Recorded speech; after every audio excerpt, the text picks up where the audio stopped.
હમણાં એક ગોસ્વામી બાલકના વચનામૃત કહું. બે વચનામૃત બહુ અત્યારના સિદ્ધાંત બધા સત્ય છે. જે કાંઈ પણ સિદ્ધાંત તમે કહો છો, સિદ્ધાંત વચનાવલી આપણે આખી બહાર પાડી તો બધી સાચી છે. પૈસા ન લેવા જોઈએ, ભેટ સામગ્રી ન લેવી જોઈએ, કથાના પૈસા ન લેવા જોઈએ, બધી વાત સાચી છે. સિદ્ધાંત બધા સાચા છે, પણ અત્યારે આચરણ કરી શકાય એમ નથી.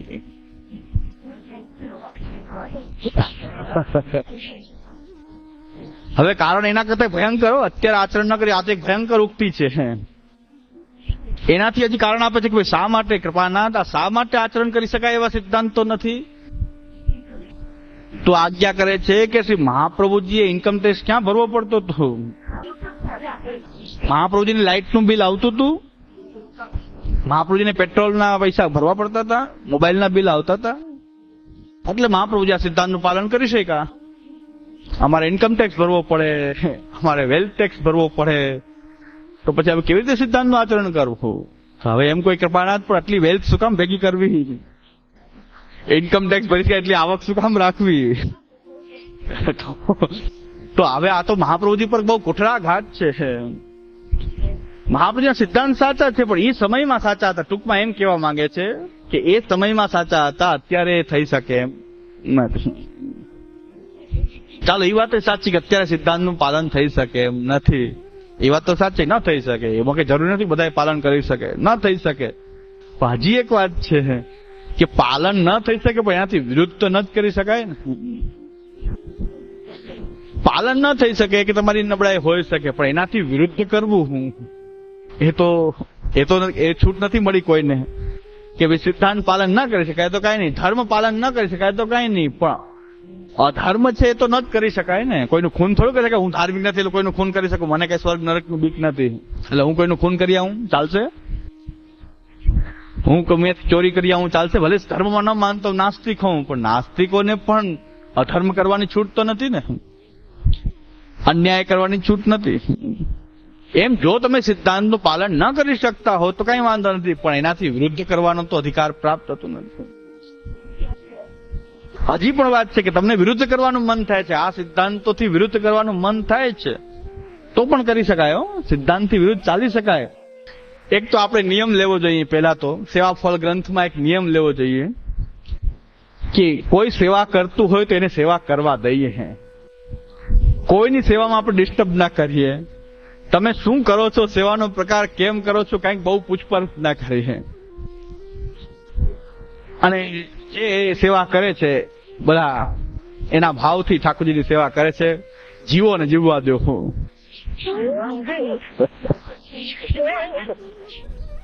જે ચર્ચા કરવાની છે સિદ્ધાંતની છે, લીલા અવગાહનની છે, ગુણગાનની છે, સેવાની ચર્ચા કરવી જોઈએ. કોઈની સેવામાં ડિસ્ટર્બ કરવું જોઈએ નહીં, ત્યાં તાકજાક કરવા જવું નહીં, શું કરો ને કેમ કરો ને કઈ જોવા જવું નહીં, કોઈને સલાહ સૂચન કરવી નહીં. સેવા એના ભાવથી જે કરે છે એમને કરવા દેવી જોઈએ. બીજો મને એક પ્રસંગ એ પણ જાણવા મળ્યો, એટલે હું તો બધું બોલી દઉં છું, એટલે બધાને ખરાબ લાગતો પણ છતાં પણ હું તો કઈ છુપાવતો નથી.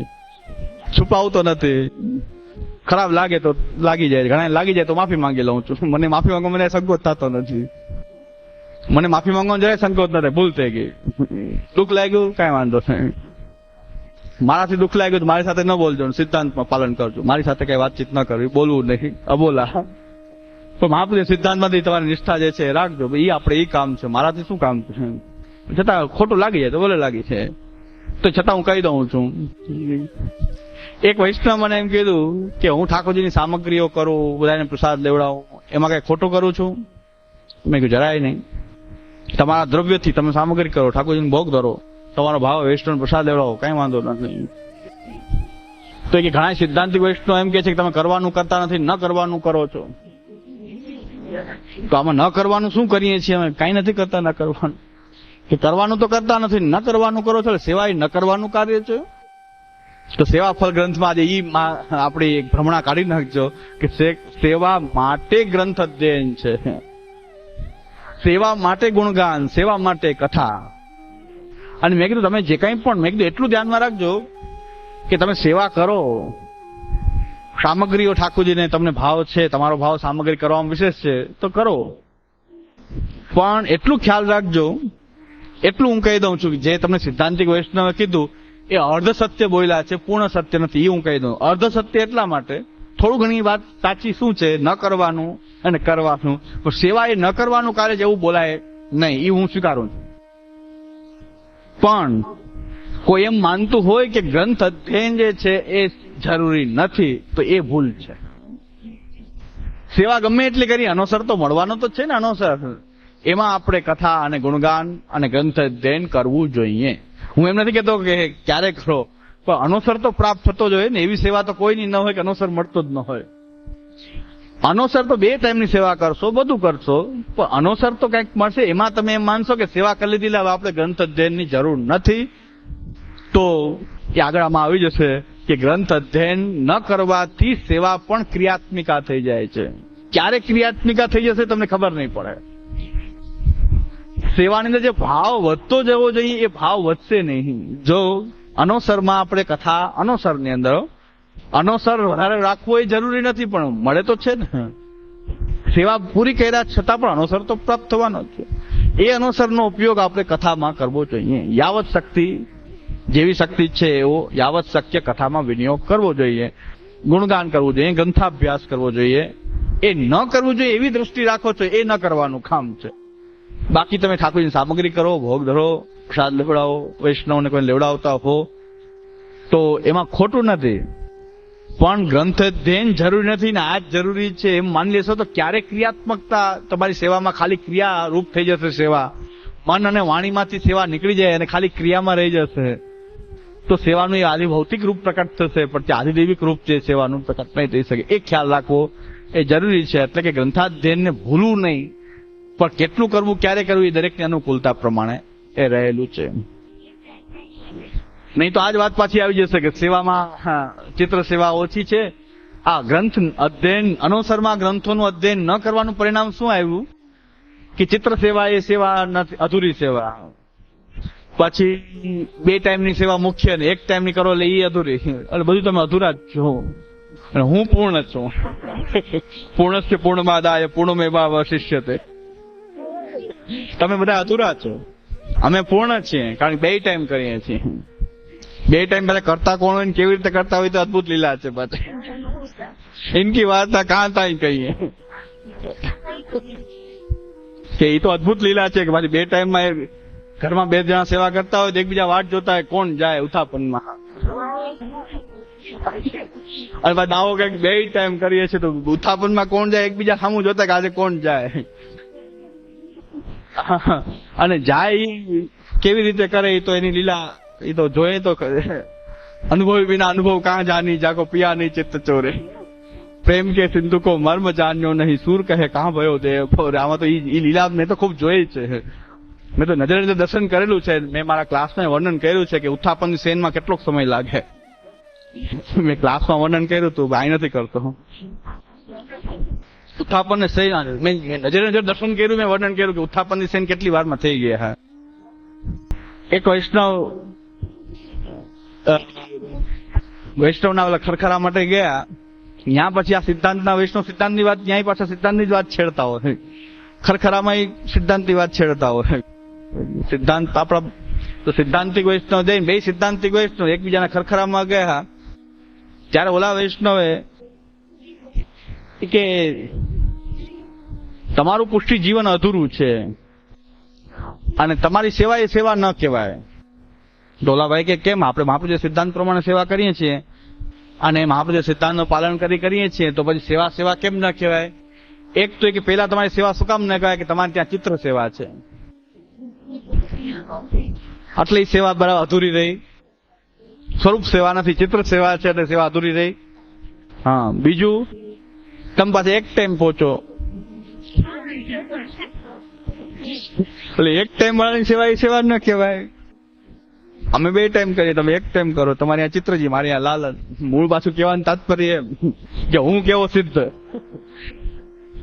તમારા ઠાકોરજી, એક તો ઠાકોરજીમાં પણ ચિત્ર સેવા અધૂરી. તમે સકડી ધરો પણ 1 ટાઈમ કરો એ અધૂરું. અમે 2 ટાઈમ કરીએ. એટલે મેં કીધું આ તો પાછું ગાડી હતી આની આવી. ભણીને હરીફરીને હાલ ડોસી વાળામાં. ડોસી બિચારી આજુબાજુ ચક્કર મારે, પછી બેસે તો વાડામાં જ પાછી. તો હરીફરીને હાલ ડોસી વાડામાં. સિદ્ધાંત ન ભણ્યા હોત તો કઈ વાંધો નતો, આવી વાતો કરે. ભણીને પાછી આ જ વાત થતી હોય તો મેં કીધું મારામાં ખામી છે, મારે ભણાવવામાં ખામી છે. અને હવે પાછો હું જવાનો છું મહિના દિવસ પછી, ત્યારે એ પાછું રોઈશ ત્યાં જઈને કે મારા ભણાવવામાં ખામી છે, તમારા સમજવામાં ખામી હોય તો ઠીક છે, પણ મારામાં તો ખામી છે કે આપણે થોડોક ન્યાય નિરોધ લક્ષણ આવી ગયા છીએ. ત્યાં હવે એક જ ગ્રંથ બાકી છે ને પાછું છેલ્લે આ જ નીકળી વાત. એક સિદ્ધાંતિક વૈષ્ણવ બીજા સિદ્ધાંતિક વૈષ્ણવ એમ કે તમારા ઠાકોરજીમાં ખામી, તમારી સેવામાં ખામી, અને એના કરતા હું સિદ્ધ છું, કારણ કે મારે અહીંયા લાલન બિરાજે, હું 2 ટાઈમ સેવા કરું. તો સેવાનું મૂલ્યાંકન 2 ટાઈમથી થાય, 1 ટાઈમથી થાય, 3 ટાઈમથી થાય, બહુકાલથી થાય. પછી ચિત્ર સેવા શું છે, સ્વરૂપ સેવા, હજી એમાં આપણે ઝઘડીએ છીએ કે હે ચિત્ર સેવામાં સ્વરૂપ સેવા. હવે આપણે ચિત્રની સેવા કરતા હોય તો વ્યર્થ છે, પણ આપણે ચિત્રની સેવા નથી કરતા, આપણે કૃષ્ણ સેવા કરીએ છીએ. ચિત્રને સેવતા જ નથી લાલનને સેવતા, નથી મૂર્તિને સેવતા, આપણે કૃષ્ણને સેવીએ છીએ. એ ચિત્ર નથી, કૃષ્ણ છે. ચિત્ર બુદ્ધિ આવી તો વ્યર્થ છે. સાચું, ચિત્ર બુદ્ધિ છે એ વાંધોકારક છે, પણ ચિત્ર નથી, કૃષ્ણ છે.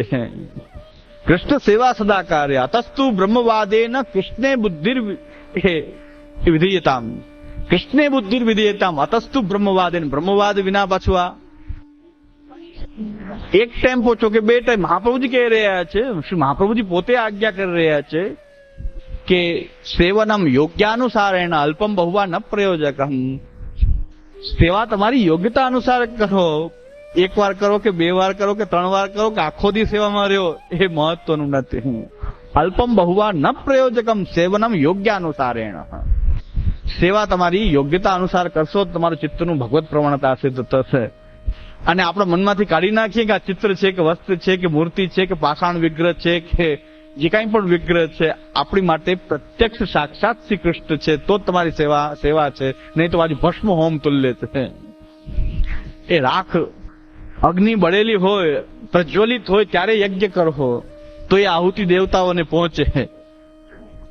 ઠરી ગઈ હોય ને એમાં આહુતિ કરો તો અહીંયા એ ભસ્મમાં રહે છે, કોઈ દેવતાઓને પ્રાપ્ત થતી નથી. એવી રીતે જો તમે ચિત્ર માનીને સેવા કરતા હશો તો એ ભસ્મમાં હોમ છે. એ સ્વરૂપ કે પિત્તળનું છે કે પાષાણ વિગ્રહ છે કે વસ્ત્રજી છે કે આપણે ત્યાં બધી જ સેવા મહાપ્રભુજી પધરાવી છે. વસ્ત્રજી પધરાવ્યા છે, હસ્તાક્ષર પધરાવ્યા છે, ચિત્રજી પધરાવ્યા છે. એ બધા જ સ્વરૂપો આપણે ત્યાં વસ્ત્ર સેવાના પ્રકાર હતા. એમાં કઈ જે ચિત્ર સેવા કઈ ઓછી છે, સ્વરૂપ સેવા મોટી છે. જો સિદ્ધાંત ભણીને પાછી ગાડી ત્યાંથી સ્ટાર્ટ થતી હોય તો આ તો પછી હરીફરીને હાલ ડોસી વાડામાં. ડોસી હતી યાને પાછી આવીને એ તો પાછી ખાટલા ઉપર વાડામાં જ બેસે, બધે ફરી આવે ને પાછી છેલ્લે બેસે તો અહીંયા જ. મળવાનું સ્થાન તો એ જ. તો બધું ભણ્યા પછી પાછી આ જ દશા થાય. એટલે આમાં તો કેવું પડશે કે આસુરો એમ જીવિત નિર્ધાર, ભગવાન ફલદાન કરવાની ઈચ્છે નહીં, તો આવા કઈક મનમાં એ આપણી અંદર પ્રતિબંધ ઉત્પન્ન થઈ જાય કે આપણે ચિત્ર માનવા માંડીએ આપણા સ્વરૂપને. અને આ તો કદાચ પોતે તો હવે એ ભાઈને તો મનમાં એ ભ્રમણા હોય એટલે એનો બગાડ તો નિશ્ચિત છે. આસુરો એમ જીવિત આસુરાવેશને કારણે જ આવું થાય. પણ જો ઓલો બિચારો ખરખરો કરવા ગયો, એમાં સિદ્ધાંતની ચર્ચા ન કરી હોત તો સારું હતું. ખરખરો કરીને આવ્યા હોત ને તો કઈ વાંધો નતો, પણ એમાં સિદ્ધાંતની ચર્ચા ની કીધું હોય બીજું કઈ નહીં. પણ એના મનમાં જો એમ આવી જાય કે મારા ઠાકોરજીમાં કઈક ઓછું છે તો એનું બેગડું. તો મારા ચિત્રજી છે, મારી સેવા અધૂરી, હું 1 ટાઈમ પહોંચું એટલે સેવા અધૂરી. તો એનો પણ બિચારાનો બગાડ થાય. એક બગડેલો બીજાને કેવી રીતે બગાડતા હોય છે. એટલે આપણે હરિરાયજી કહે છે કે સત્સંગ ન મળે તો બહુ ચિંતાનો બહુ વિષય નથી. મહાપ્રભુજીના ગ્રંથો બિરાજે છે, પણ સત્સંગના નામે જો દુસંગ પ્રાપ્ત થયો તો 1 ક્ષણનો દુસંગ એ બધી મહેનત પાણીમાં ફેરવી હતી. 1 ક્ષણનો દુસંગ, આ દુસંગ થઈ ગયો કે તમારા ચિત્રજી છે લ્યો. તો આ તોલાના મનમાં એમ થઈ જાય કે મારે તો ચિત્રજી છે ને, તો આમાં કઈ વળે નહીં. અરે ભાઈ, કૃષ્ણની સેવા કરીએ છીએ આપણે, ત્યાં કૃષ્ણ બિરાજી રહ્યા છે. પહેલું સૂત્ર આપણું એ છે કે આપણે જેની સેવા કરીએ છીએ સેવ્ય એ શ્રી કૃષ્ણ છે, સાક્ષાત પૂર્ણ પુરુષોત્તમ છે, સાક્ષાત વ્રજાધીપ છે. એમાં કોઈ કમી નથી. કારણ કે એ તો આપણે વિચારી શકીએ છીએ કે ભગવાન જે છે એ નરસિંહજીના સ્વરૂપમાં પ્રહલાદજીને તો કોઈ મૂર્તિ પણ નહોતી, પણ સચરાચર સૃષ્ટિમાં વ્યાપ્ત પરમાત્મા છે. સચરાચર સૃષ્ટિની અંદર ગમે ત્યાંથી એ પ્રકટ થવા સમર્થ છે. તમારો ભાવ હોય ત્યાંથી પ્રકટ થઈ શકે છે. તો ભગવાન, તમે એમ ઈચ્છો કે આ મારો ભગવાન છે એવું તમારી અંદર ભાવ તમારો જો દ્રઢ થઈ ગયો, પોતાનો ભક્તની વાણીને સફળ કરવા માટે ભગવાનને તમે જ્યાં માયનો હશે ત્યાંથી પ્રકટ કરવા માટે એ તૈયાર છે. નરસિંહ રૂપમાં પ્રકટ થશે. એ ક્યાં નથી, આ સચરાચર અખિલ એ બધા જે ભૂતોની અંદર એ વ્યાપ્ત છે. વ્યાપ્તિમ છે, એની વ્યાપ્તિ બધે જ વ્યાપ્ત છે, કણકણમાં વ્યાપેલો છે. અને પ્રદર્શયાત અતિ અદભુત રૂપમ ઉદ્વહન, અને એવું રૂપ પ્રકટ કર્યું. તો થાંભલામાંથી પ્રકટ થઈ શકે તો ચિત્રમાંથી કેમ પ્રકટ ન થાય? તો આપણી અંદર વિશ્વાસ ક્યાંય ખામી હોવી જોઈએ નહીં, કે આપણી વિશ્વાસમાં ખામી હશે તો ગમે નિધિ સ્વરૂપ બિરાજતું હશે, મહાપ્રભુ ગુસાઈજીનું સેવ્ય બિરાજતું હશે ને તો પણ જો એમાં વિશ્વાસ નથી, કેટલાની પાસે નિધિ સ્વરૂપો બિરાજે છે અને એ પાછા માનતા કરતા હોય છે હાજી અલીની, શિરડીના સાંઈબાબાની માનતા કરતા હોય છે અને બિરાજે છે મહાપ્રભુજી ગુસાઈજીના નિધિ સ્વરૂપો. તો નિધિ હોવાથી શું ફેર પડી કે ચાલ એ ડંકો પીટતા કે અમારે નિધિ બિરાજે, પણ તમે તો નિધિમાં તો નિધિ તો માનો, તમે તો માની લો, વિશ્વાસ તો રાખો. તો હાજી અલી કેમ જવું પડે? કેમ શિરડી સાંઈબાબામાં જવું પડે? કેમ એ મહાકાલેશ્વરની માનતા કરવી પડે? મહાકાલેશ્વરની રોજ પૂજા કરવામાં આવે અને નિધિ સ્વરૂપનો ડંકો બજાવવામાં આવે, અમારે ત્યાં નિધિ બિરાજે.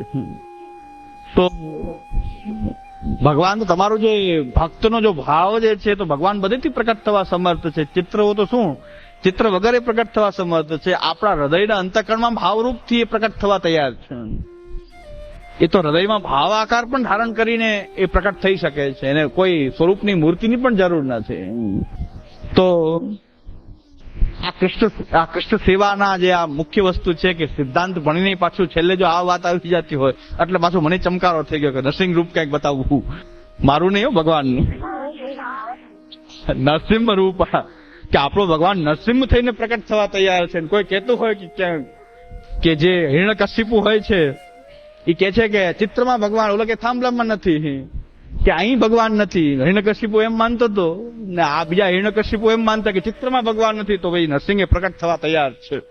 નરસિંહ જયંતિ મનાવીએ જ છીએ આપણે, તો એ ચિત્રમાંથી નરસિંહ રૂપ પણ પ્રકટ કરશે. કોણ કહે છે કે નથી ચિત્રમાં ભગવાન? નરસિંહ પ્રકટ થશે.